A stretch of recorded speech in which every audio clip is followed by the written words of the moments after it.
உனக்கு கண்ணு தெரியாதுங்கிறத நான் இப்ப நம்பணும். ஏன்னா என்னாச்சுன்னா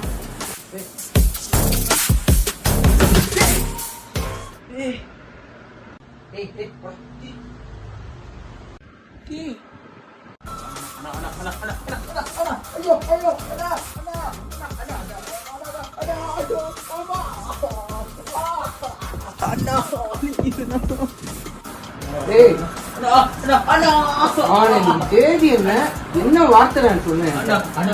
ஒரு நாள் டைம் கொடுங்க, இன்னைக்கு நைட்டுக்குள்ள படுத்து கொடுத்துறேண்ணா. ஏய், இந்த 7:30 தாண்டா உனக்கு கடைசி எழுதுறா இருக்கும். இன்னைக்கு 7:30 மணிக்கு காசு என்கிட்ட கொடுக்கல, அவ்வளவுதான்டா உன்ன.